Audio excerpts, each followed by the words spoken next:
The dog stopped dead in the middle of the sidewalk. 86 pounds of trained Marine working dog, and he would not take another step. The leash went tight and then slack as Gunnery Sergeant Nathan Cole stopped with him.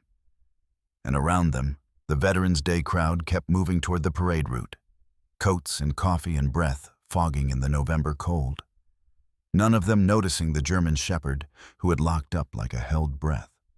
Beside Cole, a small boy who had just snapped a crisp, deliberate salute at the dog, a moment before stood frozen too, following the animal's stare across 4 lanes of brick street to the far corner, where an old man sat alone on an overturned milk crate, a folded cardboard sign on his knees, invisible to the river of people flowing past him. Cole had handled this dog through 2 deployments and 1,000 crowded streets. He had never once seen him do this. Whatever Titan was looking at, it had stopped him cold. And it was about to stop Nathan Cole too. Before we go any further, tell us where you're watching from in the comments below. If this story moves you, please subscribe and stay with it until the very end.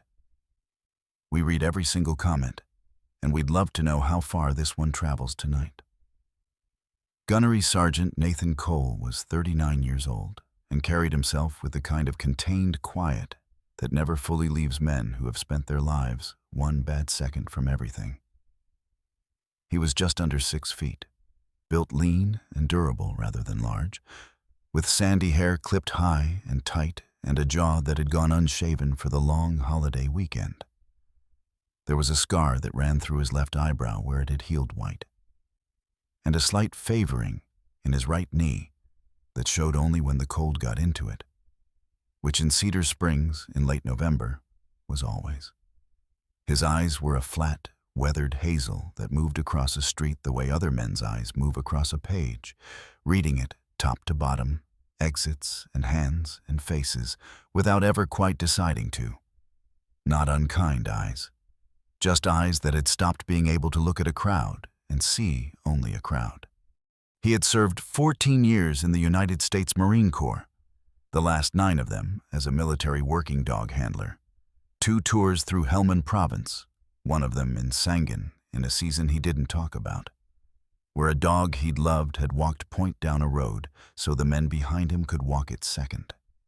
He'd come home from his last rotation with a meritorious record, a knee held together with hardware, and the particular silence of a man who had asked a great deal of an animal and been given more than he'd asked.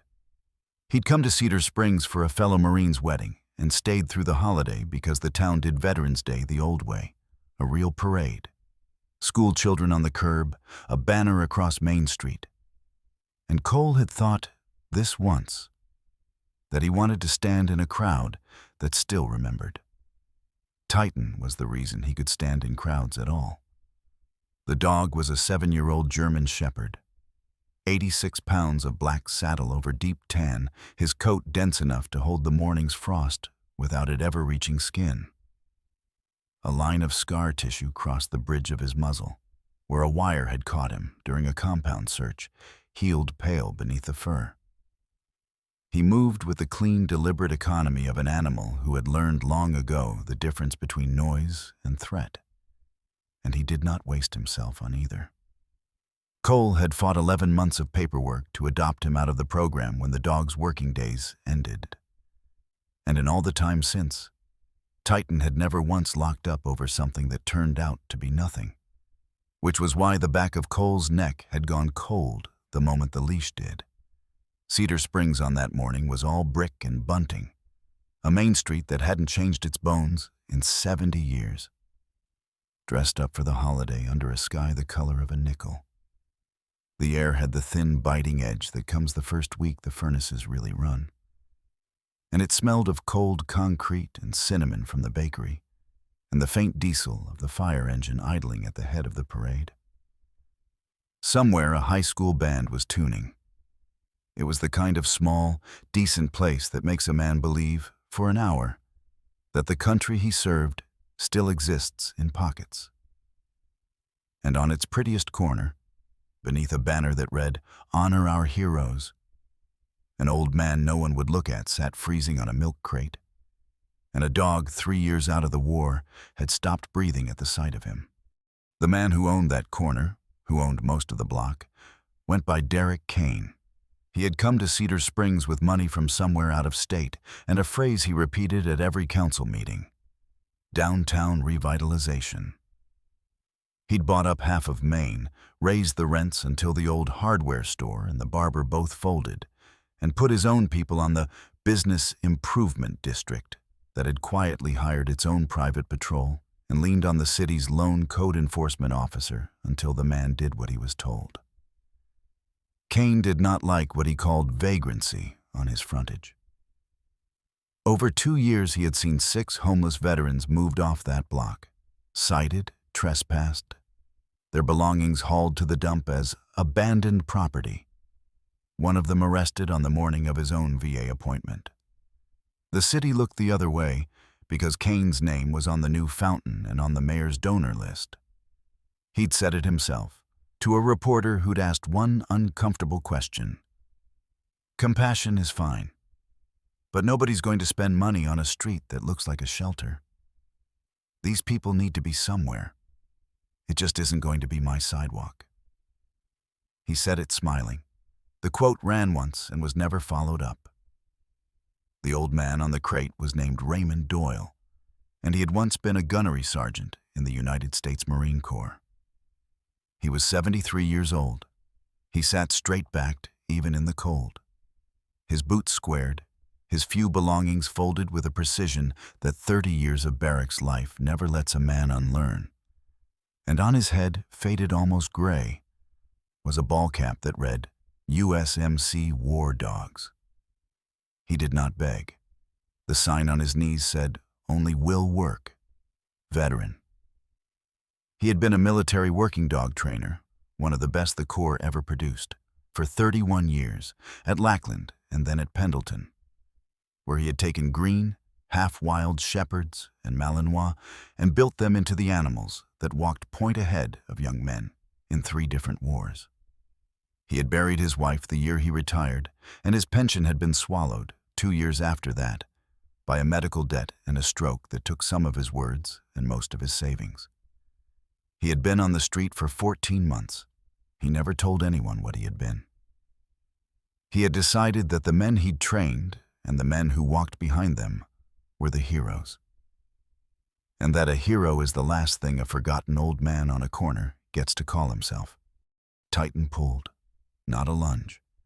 A steady, certain pull straight across the street toward the corner, the way the dog pulled toward something that needed him. And Cole, who had learned to trust that pull with his life, let himself be led. They crossed against the light. As they came up onto the far curb, Cole saw that the old man was not alone after all. A young man in a Navy windbreaker with a clipboard and a Cedar Springs Business District badge stood over him. And he had just kicked the milk crate hard enough to send the old man's coffee into the gutter. I told you Tuesday, the man was saying. This is the 3rd notice. You're gone before the parade or your stuff goes in the truck. Behind him idled a white pickup with the district's logo on the door. The boy who'd saluted Titan had followed across the street too, drawn the way children are drawn to the thing the adults are pretending not to see, and he stood a few feet off with his fists balled, 10 years old and furious and helpless. Cole stepped between the man with the clipboard and the old man on the crate. He did it without drama, the way you'd step out of a doorway, and his voice was level. There's no need for that. The district man looked him over, the unshaven face, the worn field coat, the leashed dog, and decided he was no one. Private property, friend. Move your animal along. That was when Titan, who had not made a sound, settled his weight, dropped his head, and let a low, steady note roll up out of his chest. Not a bark, not a snap. A sound older than either of those, aimed directly at the man with the clipboard. The man took a step back without deciding to. And at the same moment, The old man on the crate lifted his head and really looked at the dog for the first time, and his lips parted, and something crossed his ruined face that Cole would spend the rest of the day trying to name. The district man gathered what was left of his authority, said something about being back with the truck, and retreated to his cab. Cole crouched to right the milk crate and the old man's spilled bag, and the boy crept closer. And that was how the four of them came to be on that corner together: a Marine, a boy, an old man, and a dog who would not stop staring. "I'm sorry about that," Cole said. The old man wasn't listening to him. He was looking at Titan. Slowly, with a hand that shook, he reached out, palm down, fingers loose, and made a small motion in the air that Cole had seen 1,000 times on the training field, but never once from a stranger on a street. The precise, particular signal a handler gives a dog to release and approach. And Titan, 3 years and 2,000 miles from the only place he'd ever seen that signal, walked to the old man and pressed his great head against his chest and held it there. Cole knelt very still. "Where," he said carefully, "did you learn to do that?" The old man's voice came rough and uneven, half of it taken by the stroke. "Taught it," he said. "Taught it about 4,000 times. He ran his hand down the dog's neck and found, without looking, the pale line of scar across the muzzle, and his breath caught. "This one came to me green. Wouldn't quit on a single thing, not eating, not training, not me. So I called him Titan." He looked up at Cole with eyes gone wet. "You're his handler now. They let you keep him." It wasn't a question. He nodded slowly, the way a man nods when the world has briefly, mercifully made sense. "Good," he said. "Good. That's how it's supposed to go." What came out over the next hour, in pieces, in the cold, broke something open in Nathan Cole that he'd thought was long since sealed. Gunnery Sergeant Raymond Doyle had trained military working dogs for 31 years. He had built the animals that Cole's whole generation of handlers had inherited. And when Cole, his own voice unsteady now, mentioned the dog he'd lost in Sangan, the one who'd walked the road first, the old man closed his eyes and named the dog's lineage, the kennel, the year, because he had trained that one too. The boy, Eli, had gone quiet and round-eyed through all of it. And when there was a pause, he said, in the flat, brave voice of a child who has practiced saying a hard thing, that his dad had been a Marine and a dog handler, and that he didn't come home. And that his dad always told him the dogs were the bravest Marines of all. Which was why Eli saluted everyone he ever saw. Raymond Doyle looked at the boy for a long moment. Then he asked him his father's name. And when the boy said it, the old man put his hand over his mouth, because he had trained the dog that served beside the boy's father, too. The man who made the heroes the boy had spent his whole short life saluting was sitting on a milk crate in the cold. And the town had been stepping over him for 14 months. Cole made his calls that night. He had a friend at the Corps' working dog school who could pull a 31-year service record in an afternoon, and a cousin who wrote for a paper 2 cities over, and a contact in a national veterans organization who answered on the second ring when Cole said the words War Dog Trainer and Homeless and Veterans Day. He also pulled the public record on the Cedar Springs Business Improvement District, and what he found there stopped being sad and started being a crime. The abandoned property the district had been hauling away from veterans for 2 years had never been logged or stored as the city's own ordinance required. The patrol Kane had hired had no legal authority to issue the notices they'd been serving. And the revitalization fund Kane chaired, fed by city grants earmarked for, of all things, homeless veteran outreach, had spent almost none of its money on anyone, while tens of thousands of it had moved through a consulting firm with Derek Kane's wife's name on the incorporation papers. Cole wrote it all down on a legal pad the way he'd been trained to write a debrief, flat and complete. And the local diner owner, a woman named Dot, who'd been quietly feeding Raymond Doyle a hot plate every morning out the back door, brought him a phone full of dates and photos she'd been keeping for a year because somebody, she said, ought to. They came for the old man at dawn on Veterans Day. The white truck and two of Kane's patrol and the cowed code enforcement officer, sent early to clear the corner before the parade crowds arrived, and before, Kane had no doubt, anyone important was watching. But the corner was not empty. Cole was there, and Dot and Eli holding his mother's hand, and a reporter, and a man in the dress blues of a national veterans group who had driven through the night. And when the patrol moved toward Raymond Doyle and his folded belongings, Titan walked out in front of the old man and lay down flat in the cold street between him and the men who'd come to move him. And he did not growl, and he did not rise. He simply lay there, a line no one was going to cross, his eyes fixed on the white truck, and the whole corner went silent around the weight of what the dog was doing. Derek Kane arrived to find his quiet morning sweep had become a scene. He came up the sidewalk in a long wool coat, already irritated, and Nathan Cole stepped off the curb to meet him. "You're going to want to stop your people," Cole said. He didn't raise his voice. He gave Kane his name and his rank and his 14 years and his 9 as a handler, flat as coordinates, and watched the man's first easy contempt begin to thin. Then he turned and did the thing the town had refused to do for 14 months. He told the corner who the old man on the crate was. Gunnery Sergeant Raymond Doyle, United States Marine Corps, 31 years, master trainer of the military working dogs that had served in 3 wars. And Cole put his hand on Titan's head and on the scar across the dog's muzzle and said, "This dog, the one lying in your street to protect him, is one of his." The reporter was writing. The man in dress blues had come to attention, and Cole turned last to the boy.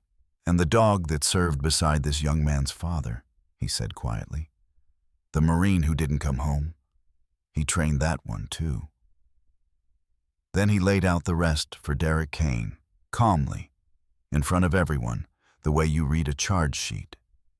The unlawful seizures, the patrol with no authority, the veterans cited and arrested and thrown out, and the fund, the grant money meant for men exactly like Raymond Doyle, run through his wife's shell company while a master sergeant of war dogs froze on his sidewalk. Cole said the name of the state agency that had been sent the file at 11 o'clock the night before. He said the investigators were due within the hour, and he offered Kane nothing, because there was nothing left to offer a man whose entire kingdom had just been spoken aloud on his own best corner. Kane did what men like Kane do. The smile went brittle, then mean. "You have no idea who I am in this town," he said. "I'll have that animal declared dangerous by tonight. I'll bury you in lawyers." Cole looked at him and said nothing, because the cheapest sound in the world is a threat from a man who's already lost. And the silence held until it was broken by car doors, the state vehicle, an honest county investigator, and behind her, the parade's lead fire engine rolling slowly up Main with half the town walking behind it, arriving to find their revitalization man being walked away from the corner he'd cleared so many others off of. It happened without violence. It almost always does. A few quiet questions, a folder, a hand at an elbow. Cole watched it without a flicker of satisfaction, and did not smile. And that stillness in the moment of winning was the thing the people on that corner would remember about him longest. By the following spring, the account had been settled the slow, honest way that real accounts settle. Derek Kane was indicted on 11 counts of fraud and theft of public funds. The revitalization district was dissolved. The code officer who'd finally told the investigators everything kept his job and the patrol was gone. The grant money meant for veterans went, at last, to veterans. And Raymond Doyle did not go back to a corner.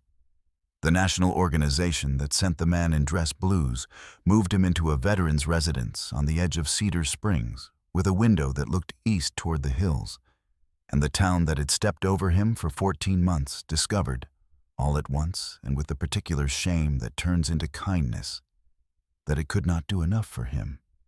He started training again, gently, an hour at a time, at a service dog program 2 towns over, building animals for wounded men out of the same patient hands that had built them for war.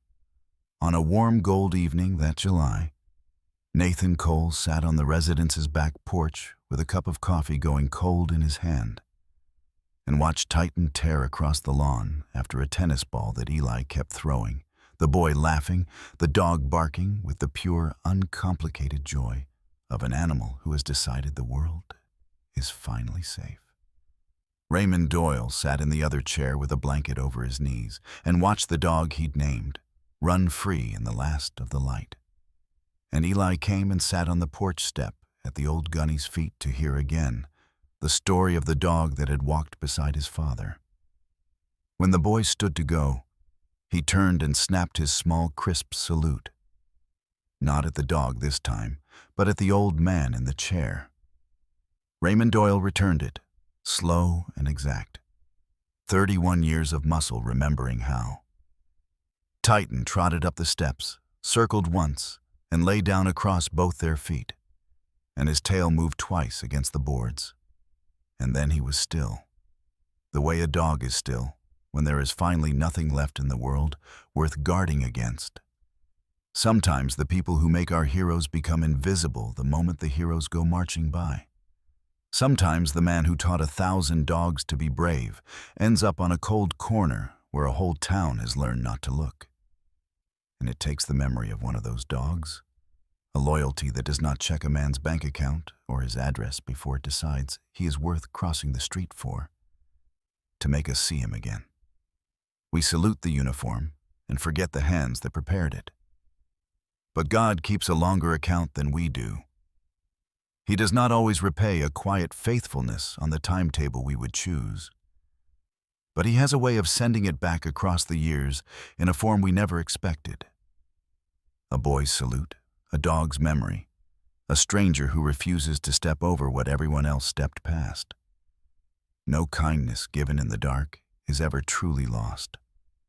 It is only waiting for the morning it is needed.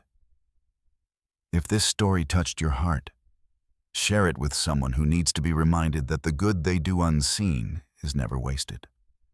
Leave a comment and tell us where you're watching from. And tell us, is there someone in your life the world stopped looking at who deserves to be seen again? Your words might be the light somebody needs tonight. And if you believe in stories of loyalty, honor, and faithfulness repaid across the years, subscribe to the channel so you never miss the next one. May God bless you, protect your family, keep watch over every veteran sitting forgotten on a corner this evening, and remind you always, you are seen, you are remembered, and you are never truly alone.